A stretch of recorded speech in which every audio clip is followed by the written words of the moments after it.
I'm like this we tulikuwa talking stage na he law firm lakini sasa haikuenda to the next level, and that's fine and that's okay and that's life and these things happen. Refresh your mind about those concepts because they will come into play, because then again I'm just thinking, this is my imagination working. I have never been a managing partner. Hallelujah, amen. When I get there and I will still have this YouTube channel, I will tell you what as managing partners of law firms we look for in Pupillage.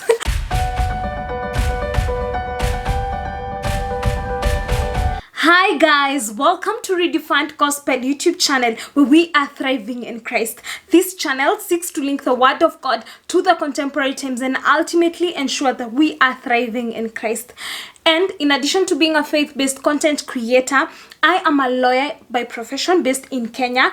And I believe by virtue of being born again and being a child of God, that I have been called to showcase excellence in all areas of life and in whatever spaces I'm placed in. And therefore, I share legal tips regarding my legal journey in law school, and with a hope and with a view that it will help someone to be excellent in whatever they are doing in the legal space, or just to give information to anyone who may be interested to get into the legal field. So if you're interested in all that kind of content, kindly do subscribe, hit on the red button, written subscribe, and hit on the bell next to it and click on the option of all so that you get all post notification each time I upload. Without further ado, let's get straight right into today's video. In today's video, I am going to be talking about things they do not tell you about law firm interviews, either for internship positions or pupillage positions,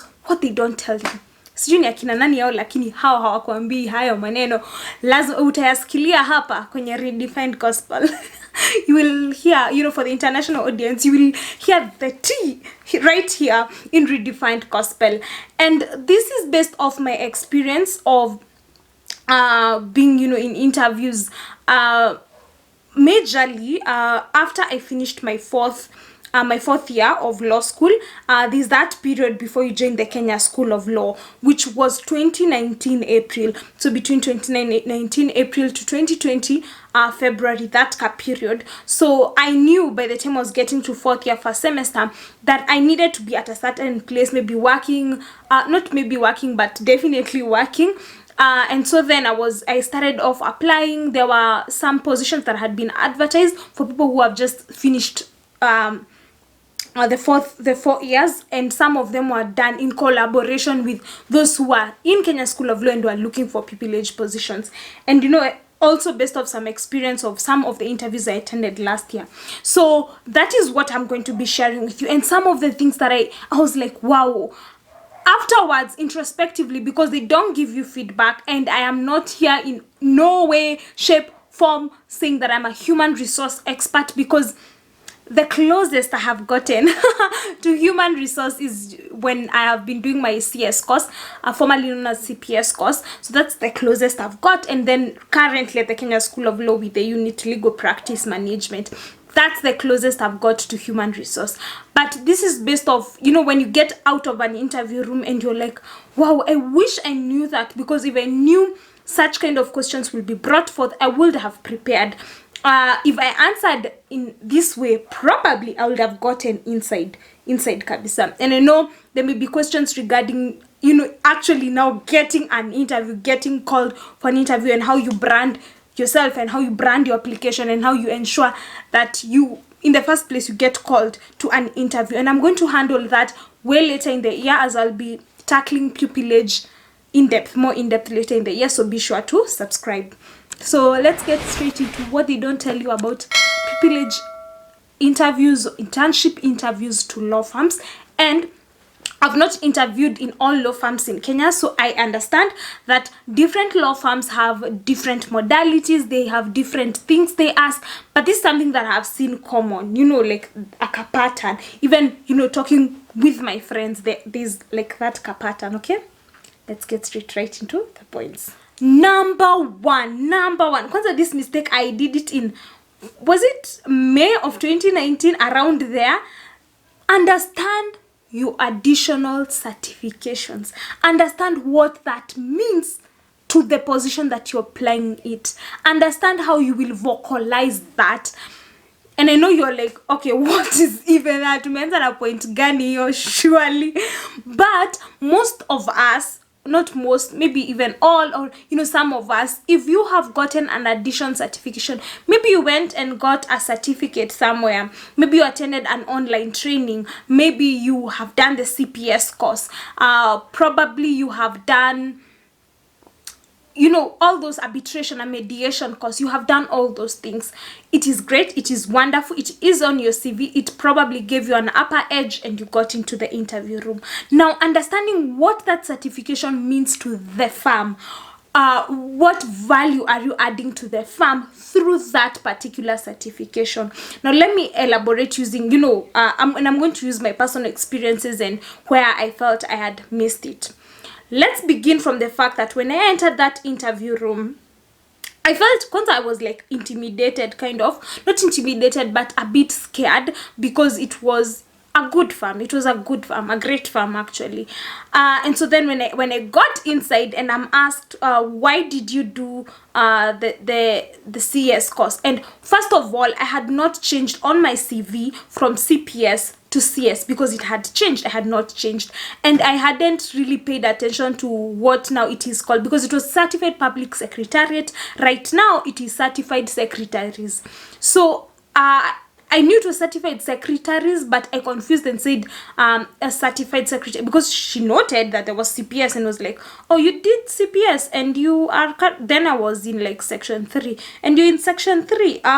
How come, and there was that question, and I felt that it looked like I didn't really understand what I was doing in the first place. So there's a possibility it could even be forged, just me thinking outside the box. But the question came on here, and it's a question I was also asked in a later interview. I was asked, why did you take up this course? And you see, there's a reason why. Like, for instance, if you're asked, why did you enter into law school? There's the reason why you entered into law school. But then again, understanding that it is an interview, you have to ensure you have understood the value, and you can package the value in 2 or 3 sentences. For instance, for me, I said, I did the certified secretary's course because there was a long holiday, and then I know by now you're like, really?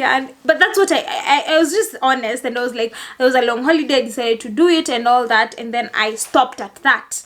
So, and then they asked me, so then how is it going to help you in this position? How is it going to help you? Because most of the times we take additional qualifications, additional certifications, without really understanding what that means, without really understanding what value we give, we bring by virtue of having that certification. Because in introspect, I'll be like, this would be an ideal course, will really help me in work around, with work around this firm, as relates to corporate commercial, because in this particular certification, we are taught in depth about the company law, and specifically about the role of the secretary, much more in depth. And so therefore, I'll be in a position to understand that role and to be able to give a value to any company that may have procured the firm as legal secretaries.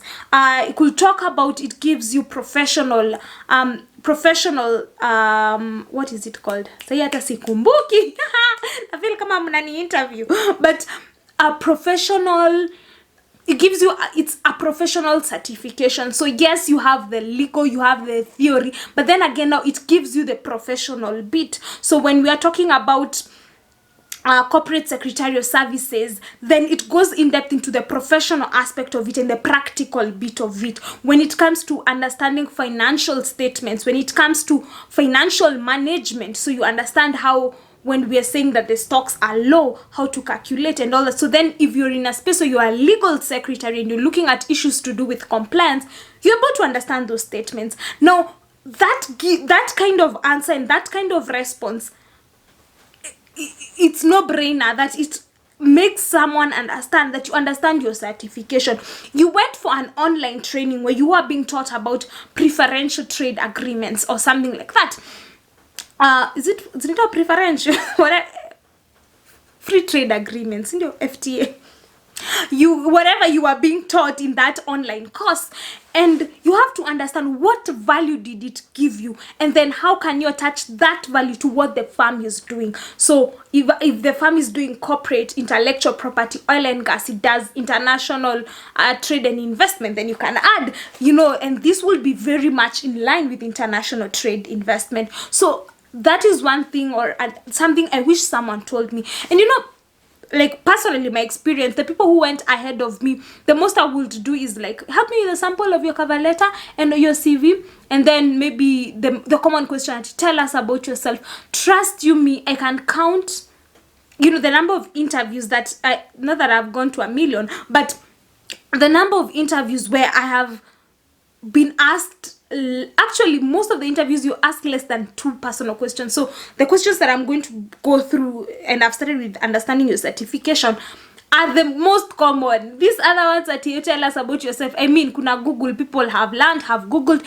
but it's important to know how to respond to such questions. And that's why I would like you to go, if you're on Instagram, go and follow Angie Obwaka on Instagram. She is a human resource expert, and she gives more details about that. So go ahead and follow her, so that then you can learn those other questions, right? So let's go to the second thing they don't tell you about law firm interviews for internship positions or pupillage positions. Number 2, be careful. Haya, jishike hivi nini nitwaje?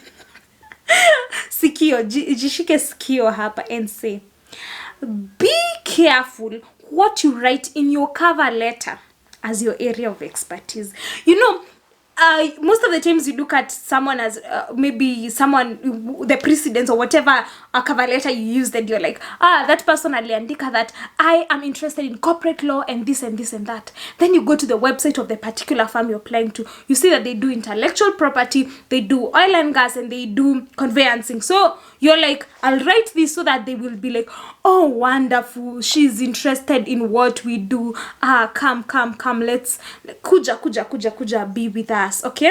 And then you enter into the interview and you say, I'm also interested in what you do. And then they're like, oh wow, that's wonderful. And then they're like, tick the box and you get out. That's how it played out in my head before, until you get into an interview room and you have said that you're interested in intellectual property law. And then they're like, okay, we also do intellectual property law. That's wonderful. So tell us about patents. Most of the times it goes in depth, because there is an expectation, because it's an area that you're interested in, that you have a lot of knowledge. Because if, for instance, I'm interested with, like, for instance, I do YouTube videos, I'm interested in YouTube, understanding the YouTube platform, then chances are if I'm asked questions around YouTube, I'll have quite a bit of knowledge. Because I've invested my time, my resources into understanding the platform. So that's that. So then you can't really come and say that I am interested in intellectual property law, and you're asked about copyright patents, you're asked about the distinction, you asked about how to register it, or you say you're interested in media law and you're asked about data protection laws, you're asked about so many things, like the intricate things when you look at apps and all those things, and you are like dumbfounded and you don't know. So I would advise, do not lie about your area of expertise. Write it down. It's personally me nilitoanga kwa cover letter. I would say I'm interested in this area and this area and this area, majorly because honestly I don't think I have a specific area right now that I can say this is what I am. But I would say if you put down a specific area, make sure you know the stuff.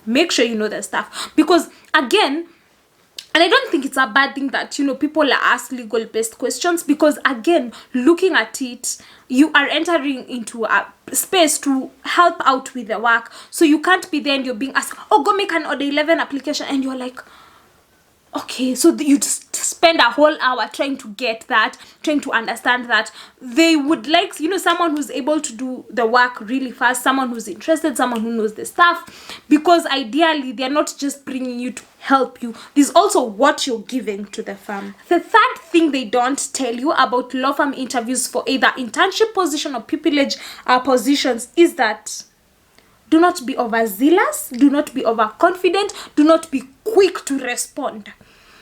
And for me, I learned this the hard way. So in that interview, bado ya CPS, I get into the room, and even before I had placed my handbag down, the one of the interviews had already started with, tell us about yourself. It was like, intense, and there were like 7 people in the room. So when I sat down and I was trying to answer and all that, there was a lot of zeal that I had, majorly because at the back of my mind I was like, if I get this opportunity, if I get to work in this firm, in this law firm, there was also that. So I was feeling the urge to answer quickly, to be overzealous, to be overconfident. And all that. What I would say is maintain your cool and don't be quick to respond. And I know for people who have maybe a personality like mine, you may be like, tell us about yourself. Oh, so my name is... Take time and relax and then respond. It gives you time to think. And I think this applies whether it's law firm or whatever interview you go to. You have to take time. And the reason why I'm saying this is because at that point I was asked, what was your favorite unit in law school? What was your favorite unit? And I was like, my favorite unit was international law. And as you can see from and I went on and on and on, and they were like, okay, so you love we don't do international law here, so that means we are not a great fit for you. And because I had not taken time to think, not that I would have lied about it, or but I would have been crafty and would have thought through. Midway the answer, I was like, I should have said commercial law because I also enjoyed it and they also do it, so then it sinks. So don't be overzealous, don't be there proving a point and the pressure, because if you're not calm and collected, then there's a possibility that you are going to mess up like I did. The fourth thing is understand the firm, understand what they do. I have not had an experience where I'm asked, tell us our mission, tell us our vision, which I don't know who gave us that. Ama kuna watu maybe waliulizwa, okay, kama umeulizwa tell us mission and vision, let us know down in the comment section. But most of the times, and the experience that I have had, the experience that most of my friends have had, you are not essentially asked those questions like, tell us how many partners we have, tell us what are our practice areas, but it goes so much in depth. So for instance, if a firm does mostly conveyancing matters and family law matters, then there's an expectation, because you have shown an interest, that you understand those areas of law, not knowing everything, but you understand the basic concept. Most of the experience that I've had with the interviews, not so many, but also with my friends, has been that most of the questions are legal based. So if a firm does a lot of conveyancing work, then you will be asked the basics. You will be asked, I want to register a charge. How do I go about it? What are the contents of a charge? You'll be asked, what are the contents of a statutory notice? They may ask you about leases. All those things. The concepts it's not even the basic things, but the main concepts, the basic concepts, yeah? So if it's a family law, then there will be an expectation to understand. They will ask you about the Marriage Act. They will be ask you about all those things that until family law. If it's succession, they will ask you those things. So understand the firm, understand the ecosystem of the firm in terms of the practice areas.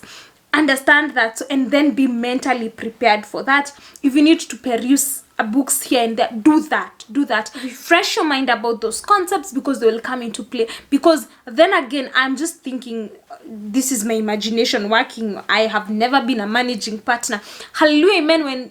When I get there and I will still have this YouTube channel, I'll tell you what as managing partners of law firms we look for in Pupils. But for now, watch it work now. Imagination.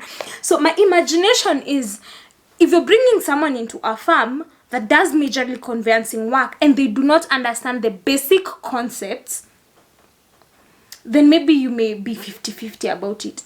That's just my thinking. The fifth thing, understand each and every entry in your CV. Understand what it means. And I know I had talked about certifications, but I'm talking about everything in your CV. Yes, you had a leadership position in XYZ place. What does that mean? what value then does it bring you does it bring the firm by virtue of you holding a leadership position, noting that you are coming in in an entry position level? You get, what does that mean? Does it mean that you have great interpersonal skills? Does it mean that you can work in a team setting? You get, understand what each and every entry that you have put on, how it relates. So I remember that I always put radio as one of the things that I have done. So how does that relate in relation to a law firm? Then I had to understand that, and I had to be in a position to answer that. If you have written that you wrote your dissertation on this and this thing, make sure you go over your dissertation and understand it, and be in a position, how do I explain my dissertation? What was I solving? What problem, what legal gap was I solving through my dissertation? And all that, because those questions around your CV will come up. Number 6, do not pretend, do not lie, and also at the same time, do not be so forthcoming. This is what I mean. Don't go ahead and write, my hobbies are reading. Yeah, I love reading. And then you asked, what's your current read? You say, my current read is Becoming by Michelle Obama. And then the interviewer is also a reader, so probably amerezi issue juu yeni reader. And then you're like, oh, what do you think about chapter 1? And then ukwe like, wow, you Becoming naionanga tu kwa social media. Like in your head. So don't lie about, if it's hobbies or what you do not lie about it, because then you can tell. Even wewe personally, like mse akikudanganya ama mse akiwa like hati yake haiko in a certain thing, you will know, you will be like, okay. So do not lie, and at the same time, do not be so forthcoming. Don't say that I hate 9 to 5 jobs. I mean, even if you do, then how then will it advance your cause? You get? So say what's relevant, and talk about, and make sure you're honest, and you are not saying things that are not there, because you can only pretend for so long. You will enter into this space and they will realize you're not the person who you said you are. So there's no point kudanganya ama to put something, because people usually place it in their CV and then it fails to come out properly and naturally as you are being asked. Number 7, have reasons to give for your failures. In either your transcripts or your CV, mostly in your transcripts. There's that unit that you got a C. If you got a C in like commercial law and you're going to a proper commercial law firm, it doesn't mean that you're doomed, but you have to understand to know how to explain that, because you're not like a perfect being. You are a human being. Sometimes you do exams and they don't go as planned. You get that C, you get that D, you get that retake, you get that you get that C, D, E, you get that B, you didn't get the A. You have to understand and have reasons, prior reasons to explain. For instance, in my legal business association 1, I performed not quite well. I didn't perform well.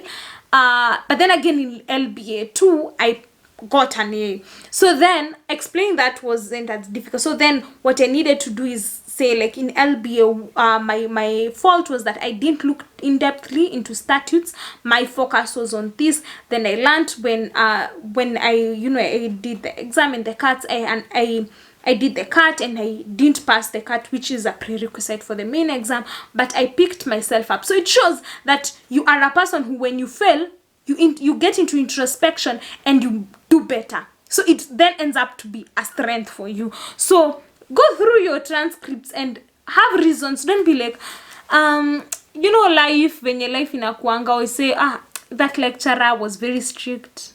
Don't go there. Don't. Finally, not getting accepted into a law firm, into a certain place that you have gone to interview, does not in any way should not in any way make you feel like you're not good enough. For me, I have gone through those cycles of, going into an interview and feeling like, if I get this opportunity, I am zealous. I make mistakes, of course, but then again I get off, and then it's a week or a month after, and then you get an email. You're there on WhatsApp scrolling through WhatsApp, and then you're like, email from LLP, and then it's thank you so much for coming, you for your exemplary performance, however, and then it's a rejection. For me, I have been in that space and place of feeling like maybe I'm not good enough. Who do I think I am? Or sometimes I'm like, with all these things that I wrote on my CV, how come? There's all that.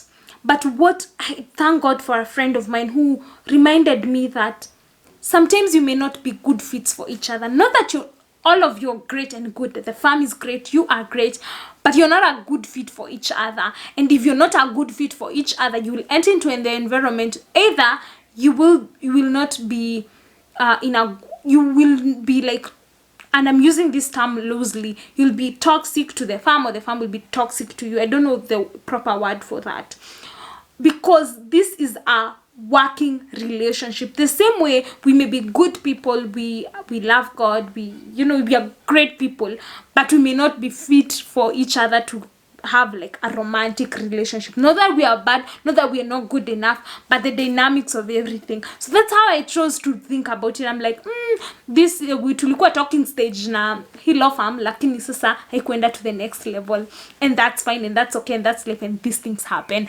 So don't feel downcast, and do not compare your journey with other people's journey. That is what I want to say.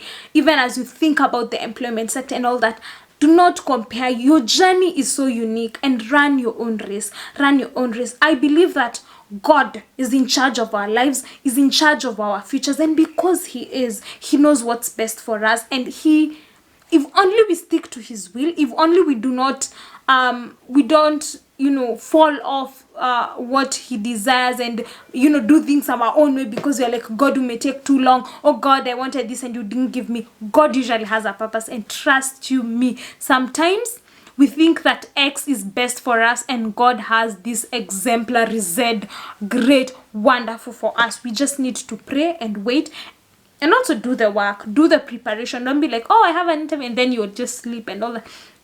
Do some background check, do some work, and think about the questions that I have talked about. If there's any question or anything that happened to you, either in any interview that you have attended in a law firm or in whatever space, personally, I have got the privilege to work in an African region NGO, and I'm going to talk about that experience and what it meant. The questions are a bit different, and the dynamics are a bit different, and I'll share my opinion regarding that sector. If there is a point that has stood out for you, please let me know in the comment section. And if you have a question you've ever been asked, or something that happened in an interview room and you're like, I wish someone prepared me for this, do comment down below. If you liked this video, give it a thumbs up. If you have not subscribed, umefika hii point my dear, subscribe, hit on that bell, click on the option of all, so that you get post notifications each time I upload. Okay, thank you for subscribing. Thank you so much for watching this video. I hope it was informative. I hope you have learned a thing or two. See you next week on Wednesday at exactly 12:30 p.m. and as always, remember that God loves you a lot. And remember, sometimes I don't get to upload exact time, things happen, and so that you can be notified. Usiku hapa 12:30 unangoja. Do follow me on Instagram at njoroge254. If you like this video, do share it. Take a screenshot of this video, share it to your Instagram, and tag me at njoroge254 if it helped you. You can also share the link directly to your WhatsApp or whatever social media platforms, and I'll really appreciate, because sharing is caring. Till next week, bye bye.